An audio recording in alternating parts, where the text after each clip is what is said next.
Et vous trouvez pas que le trail, la moto, hein, pas la course longue distance à pied, là, commence un peu à prendre beaucoup de place, genre vraiment beaucoup, hein, dans le paysage moto depuis quelques années, là. Non mais je dis pas ça parce qu'ils deviennent lourds, tu vois, ils pèsent un peu comme ton tonton après 4 P de jeu, celui qui te parle très fort près de ton oreille pour dire que tu roules en RT, mais que toi t'es un tocard, tu sais. Mais parce que bizarrement ça devient populaire. Alors avant c'était quoi? Ringard? Sexy? Vraiment pas pour le coup, c'est pas beau. Mais depuis son explosion vers les années 2010, il y a un truc qui est sûr, c'est que la moto trail, ça devient cool. Mais pour ça, eh ben, on va quand même reprendre depuis le début pour essayer de comprendre pourquoi.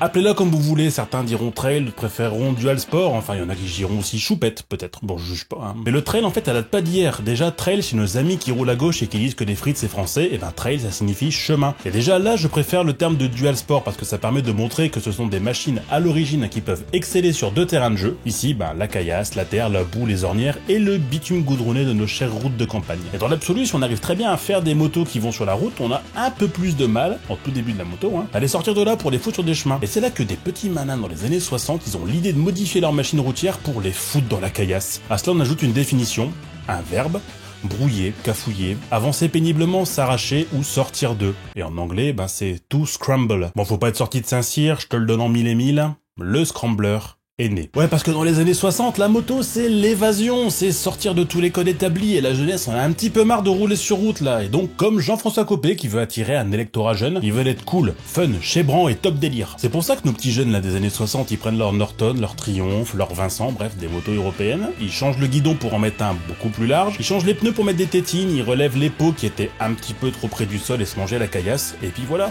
Le scrambler, eh ben, c'est à peu près ça, quoi. Mais bon, il faut un porte-étendard, il faut une égérie, un peu comme la vache rouge pour la vache qui rit. Et ce sera Steve McQueen, la vache rouge. Ouais, ce mec-là, grand acteur, très grand producteur aussi, et aussi grand pilote de moto. On se rappellera de la Triumph TR6 utilisée dans La Grande Évasion, pilotée par le cascadeur Bud Ekins. Tu sais, là, la scène où son personnage, il saute de par-dessus la barrière de la frontière germano-suisse avec sa moto. C'est incroyable, enfin. Et bah, ce petit bonhomme-là, eh ben, il a aussi participé au International Stakes Days of Trial. Je fais très bien l'accent anglais. Une compétition d'enduro avec la team USA. Le mec acteur, producteur, il fait de la moto tranquille pour s'amuser, mais il en fait aussi en compète. Tout est normal, c'est les États-Unis. Bon, lui et son team, ils ont modifié une Triumph 650 cm3, une TR6C, pour en faire un scrambler. Du coup, le scrambler est un mouvement populaire et tout le monde veut se prendre pour le McQueen. Finalement, c'est peut-être ainsi que la moto reprend la totalité de sa liberté d'action. C'est un engin qui est assez performant pour la route et assez agile pour aller là où le regard vous porte, même si c'est loin du goudron. Et qui c'est qui va débarquer dans ta timeline telle une publicité NordVPN? Un abonnement pour votre outre. Allez, on s'abonne, on y va, on s'abonne là. Bon, non, c'est les motos japonaises. Bah ouais, parce qu'au départ, on modifie les Triumph, des Norton, des Vincent, bref, des motos qui étaient outre-Atlantique. Mais les British, ils sont sans doute bien plus occupés à prendre le thé et à déguster des trucs pas ouf, et ben ils loupent le coche complètement. Et ils se cassent la gueule dans la foulée, vu que c'était déjà le déclin de Triumph dans les années qui suivent. Je vous rappelle pas, il y a une petite vidéo qui doit traîner là-haut. Entre le phénomène McQueen et les années 70 sortent plusieurs machines de scrambler. Les CL70, 100, 250, 350, 450 de chez Honda, les SS 250 et 350 Avenger de chez Kawasaki. N'y voyez pas avec SS, un signe des temps sombres de l'histoire. Hein. Et les Big Bird 250 de chez Yamaha, le plus populaire des scramblers. Mais en fait, il y a un petit problème, Marlène. C'est qu'on reste quand même beaucoup sur route. Hein. Donc en 69 sort une déclinaison du YD250, le premier vrai trail suite à ce mouvement, la Yamaha 250 DT1. 25 chevaux, roue 19 pouces à l'avant, suspension à grand débattement, qui fait fureur complet sur le continent nord-américain. Le trail est né aux États-Unis, en fait. Les grands espaces, les grands chemins de route, les déserts, tout le bordel, ça les connaît. Donc c'est pas comme si les États-Unis faisaient 9,8 millions de kilomètres carrés. Ils ont de la place, les mecs. Mais ça marque déjà une philosophie particulière. Petit moto, petit budget, peu d'entretien, parfait pour les jeunes en quête d'aventure. Et à partir de là, scission, un peu comme si Brenda Desanges avait rompu le contact avec Dylan, et ben c'est que soit tu roules en trail, soit tu roules en routière. Le scrambler, il laisse place du coup à des motos mythiques dans les années 70, notamment la Reine et le premier vrai trail populaire en 74, 75, je sais plus, bref, le XT500 de chez Yamaha. Même si dans les faits, en fait c'est un scrambler, mais qu'on a transformé en trail. Scrambler mono 4 temps, je sais, mais du coup il y a une roue de 21 à l'avant. Ah, Route 21, peut-être que ça va. Et son succès est dû à quoi? Eh ben, principalement, c'est 2 victoires au Paris-Dakar, les 2 premières éditions remportées respectivement par Cyril Neveu et Cyril Neveu. Puis juste après, ben, on sent que les monos, c'est bien rigolo, ça fume, ça boit, ça fout la pagaille, mais c'est plus aussi puissant qu'on le suggère. Donc on introduit les bicylindres. Et là, ça commence vraiment à devenir énervé, hein, surtout chez BMW, avec l'apparition du premier best-seller des trails, le R80 GS. Je précise, sorti jusqu'alors sans concurrence, gagnant en 80 et 83 le Paris-Dakar avec le grand Hubert Auriol au guidon. Cette machine marquera un tournant dans la catégorie en établissant le concept de gros trail, en perspective aux gros monos justement. Alors du coup, période phase dans les années 80, période trouble. Dans les années 90, les trails gros monos sont en voie complète de disparition. En bi, pour le coup, il y a vraiment du bon choix, hein, avec les R100 GS de chez BMW, l'Elephant de chez Cagiva et bien entendu la Transalp de Honda. Encore l'un des meilleurs trails à ce jour pour beaucoup. Hein. Mais le public, il en a marre de tout ça. À cause de quoi? À cause de la 600 diversion. Si, tu vas comprendre pourquoi. Les 4 cylindres pas chers, XJ600 diversion et 400 bandits en tête, les trails mono sont à l'agonie. Bah ouais, forcément, qui aurait envie de rouler en gros mono qui vibre dégueulasse, qui t'emmène que dans la terre avec une image pas ouf, alors que d'à côté, tu peux avoir des roadsters en 4 cylindres qui peuvent t'emmener à 200 km/h sur l'autoroute. Il y a bien que la GS et les Transalp qui forment une vraie concurrence, mais c'est beaucoup trop fort en face. Et c'est à partir des années 2000 que le trail, ça devient rincé.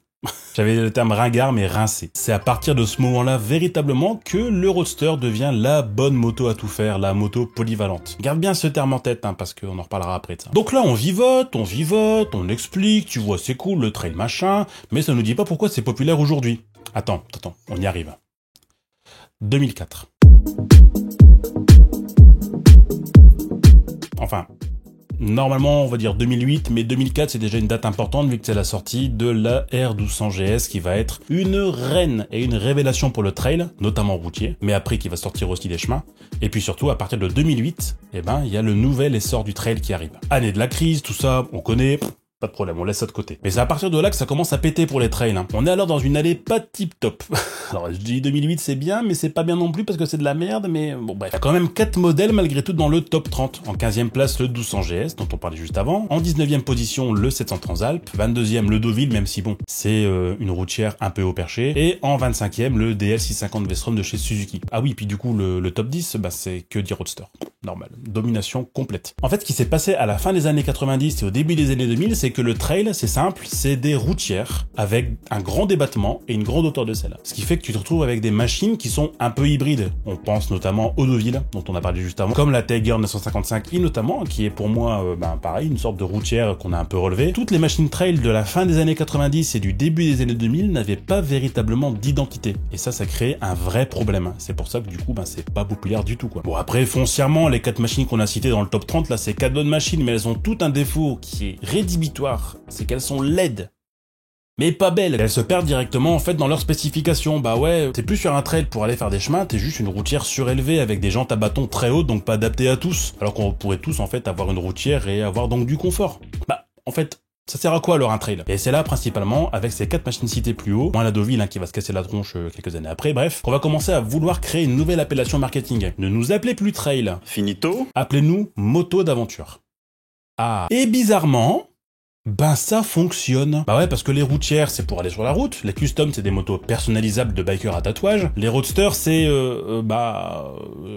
Et les trails, c'est trop ringard, on s'y perd. Les trails, les dual sport, les machins, les trails Dakar, les trucs qui vont sur les chemins, les enduros gros mono mes couilles. On veut plus de ça, là. Aventure bike. Voilà. Mais c'est là que Christophe Chiant débarque. On a tous un Christophe Chiant dans notre entourage. C'est le mec qui va nous dire: ouais, mais attends, moi, des aventures, moi, j'en vis aussi avec mes motos, là. Pourtant, moi, je roule pas en trail, et des aventures, j'en ai vécu plein, moi, de dire. Je suis d'accord. Chaque moto te permet de vivre des aventures. Ok. Mais c'est pas une moto d'aventure. Je m'explique. Une moto avec laquelle tu pourrais faire le tour du monde, comme Ted Simon au guidon de sa Triumph Tiger 100 Jupiter. Tu vas peut-être vivre une aventure, hein, dans la route entre Douai et Cambrai sur la nationale avec ta R1 ou ton Fireblade. J'en doute pas, hein. Mais c'est une sportive. Ça m'étonnerait grandement que t'arrives à faire le tour du monde en GSXR ou en tonneau. Tu vois ce que je veux dire? Mais alors du coup, c'est quoi les codes d'une moto d'aventure? Tiens d'ailleurs, j'y pense juste comme ça là, en me frottant les yeux. C'est quoi ta moto d'aventure préférée, actuelle ou passée, ou ta petite aventure favorite, rien qu'à toi? Petit commentaire, petit référencement, tu connais. Moi perso, c'est quand je vais sur la route de Bunicourt, justement entre Douai et Cambrai. en fait j'en ai parlé juste avant, et que je vois le clocher au loin de Oisille-Verger. Ça met des petits papillons dans le ventre, mais bon, je m'égare. Et même si bien on a tendance à aller un peu dans la définition, il y a des codes qui sont propres à toutes ces machines qui arriveront après 2008. Position de conduite droite, selle en hauteur, garde au sol élevé, capacité à pouvoir sortir de la route et faire du tout-terrain. Bien plus confortable au quotidien que des motos sportives ou des roadsters, bien moins chères et encombrantes que des routières, avec un niveau de confort largement décent pour soi et surtout pour le passager, elles deviennent par définition beaucoup plus polyvalentes pour tout le monde. Que tu sortes des chemins ou non d'ailleurs. Là où pendant près de 15 ans le roadster a été une révolution, devenant presque la moto que tu prends après le permis parce que en fait c'est pas cher, c'est léger et c'est plutôt rigolo, et le trail ou la moto aventure, c'est devenu avec le temps le meilleur couteau suisse possible et imaginable. Et en 15 ans le couteau suisse il a plusieurs tailles de lame, Que tu sois pépère en Himalayenne ou en Vestrom 250, que tu sois tranquille en Versys 650, Vestrom 650, Benelli 500 de TRK ou Tiger Sport 660, que tu sois un petit peu plus énervé comme avec la Guzzi V85 TT, la MT-07 Tracer, la 850 GS ou la 790 Adventure, ou que tu sois même complètement démoniaque comme l'a été au départ la Cross Tourer, le Caponor ou maintenant les 1250 GS, Multistrada V4S, Tiger 1200, entre autres. Bref, il y a du choix maintenant, et pour tout le monde, et aussi pour tous les budgets. La philosophie aventure, c'est la même. Une moto pour partir loin, en duo, avec un semi-confort de routière et un semi-sentiment de performance. Bref, vraiment un énorme couteau suisse. Ose me dire, mon camarade, qu'un Vestrom 650 c'est pas un couteau suisse, je te retrouverai et je te ferai des câlins masculins.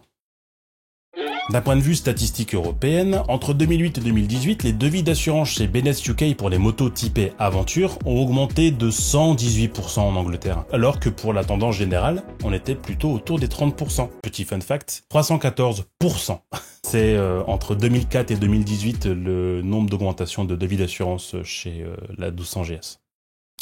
Voilà. Et cette augmentation globale, elle est confirmée par les chiffres officiels des immatriculations de motos au Royaume-Uni, enregistrés par la Motorcycle Industry Association, la MCIA, c'est ça, qui montre une augmentation des nouvelles immatriculations de la catégorie Adventure d'environ 70% au même cours de cette période de 10 ans. En France, entre 2010 et 2021, le segment Aventure a été le segment le plus populaire à moto. Et d'ailleurs le seul avec le segment de la moto classique néo-rétro machin truc là, ayant connu une évolution majeure et significative en termes de vente. Un jour on parlera du néo-rétro, parce que c'est hyper important comme phénomène. Là où les sportives, ultra populaires au milieu des années 2000, notamment pour les Super Sport 600 cm3, sont passées de 8000 à moins de 5000 ventes, les Touring de 10 000 à 5000 ventes, les Roadsters perdant plus de 25 points, passant de 42 à 31 000 ventes, le segment Adventure, lui, il est passé d'environ 10 000 ventes, même un peu moins de 10 000 ventes, à 27 500 ventes en 2021. Avec du coup un énorme pic, et ce sera la dernière partie de cette vidéo, c'est 2019. Cette année-là, le trail a gagné environ 5000 ventes, passant de 18 500 motos à près de 24 000. Ne me demandez pas mes chiffres, je ne vous les dévoilerai pas. C'est top secret. Mais pas si secret si vous cherchez bien. Si toutes les prévisions sont bonnes, dans moins de 5 ans, le segment aventure sera le segment le plus représenté sur le marché français. Mais que s'est-il passé du coup en 2019 pour que le segment soit d'un coup si populaire? On a passé un cap vraiment, et c'est celui du choix. Parce que juste avant cette année-là, on était à peu près 50 trails, je dirais. Et en 2019, on est passé à 78 trails disponibles cette année-là sur le marché. Certes, contre 200 roadsters environ, et surtout contre 31 routières ou 65 sportives. On peut citer pêle-mêle les 502 TRK, F850 et 1250 GS, Multistrada 950 et 1260, la CB500X et les Africa Twin, les Versys, les Vestrom, la 790 Adventure, la V85 TT, toutes les déclinaisons de Tiger, la 700 Ténéré, les Tracers, entre autres. Entre beaucoup d'autres choses. Et rigolons peu, rigolons bien, en 2022, c'est près de 100 trails disponibles avec les arrivées récentes de la Norden, du Panamerica, de la Desert X, du CF Moto MT800, des nouveaux Multistrada V4, du Turismo Veloce chez MV, du renouveau des 1200 Tiger chez Triumph, ou d'arrivées de petits gabarits comme la 500 DS de chez Vosges, la Morini 650 Xcape. Et il y en a pour tout le monde, les sportifs, les pépères, les tout-terrain, les routiers, les un petit peu tout ça en même temps, les petits ou les très grands, et même les filles. Parce que ça se démocratise pour tout le monde. Ouais, maintenant tu peux même conduire un trail quand tu es un petit gabarit ou une fille, parce que certaines motos le permettent, comme la 750 GS, la Tiger 900 Low, la Vestrom avec ses 810 mm ou la V85 TT qui doit pouvoir aussi être accessible. Chacun trouvera repas à sa faim. Si c'était pas possible il y a 15 ans, aujourd'hui ça l'est. Et ça c'est hyper important. Et ça se confirme sur les ventes. Tu te souviens, en 2008 il y avait 4 motos dans le top 30 et en 2021 il y en a 11. On est passé de 13% à 36% sur 15 ans, c'est pas négligeable. 30 dont 3 dans le top 3 avec la R1250 GS, la R1250 GSA en top 2 et 3 et la 09 Tracer en 7. Et ça mes petites pommes, ouais. Bon, je sais pas, j'avais envie de vous appeler comme ça, je suis désolé. Bah moi je trouve ça beau. C'est beau parce qu'en fait c'est significatif d'une vraie demande et d'un vrai constat. Auparavant très évocateur de la liberté en dehors des routes, puis devenu ringard et moto à papa avant de rebondir en tant que couteau suisse populaire, le trail est à ce jour la seule catégorie de moto qui a su profiter d'une évolution de marché. Que ce soit en proposant des vraies nouveautés intéressantes ou en profitant d'un marché d'occasion toujours plus grand et propice à rouler en trail. Que ce soit en Vestrom, Versys, Elephant, Transalp ou autre joyeuseté, ouais, la moto d'aventure, c'est devenu cool. Mais on a qu'assez peu évoqué le fond de la question. Pourquoi ça a augmenté? J'estime, c'est mon avis, que ça a augmenté surtout parce que la population vieillit, et que d'abord les jeunes roadsters des années 2000 ont vieilli, et prennent des motos routières ou des motos d'aventure pour se poser. Mais aussi parce qu'aujourd'hui le trail devient accessible même en A2, pour tous les prix. Auparavant assez élitiste et trop bordé vers son côté tout-terrain Dakar, mais aussi avec l'explosion des motos vintage, le trail a réussi à se refaire une santé et à devenir ultra populaire auprès de tous les publics. Les plus avertis qui partent faire des travers dans les montagnes, comme les plus pépères qui veulent juste faire de la route avec une moto performante, agile et polyvalente. Et au final, il n'y a rien de plus beau que de voir des gens heureux. Et en trail surtout. Vive le trail. J'espère que le trail aura de bons jours devant lui parce que je trouve que c'est une catégorie de moto hyper intéressante avec les évolutions dingues et avec ce qui nous attend pour les années à venir, j'en doute pas. Et toi, commente avec un emoji montagne là en me disant c'est quoi ton meilleur souvenir en moto d'aventure ou ta meilleure aventure tout court. Ouais je sais, je t'ai déjà posé la question mais là t'as le smiley maintenant pour savoir si t'es resté jusqu'au bout. Référencement, la monnaie, tout le bordel. Bon allez, merci pour votre soutien, c'était Valoutre. Au revoir.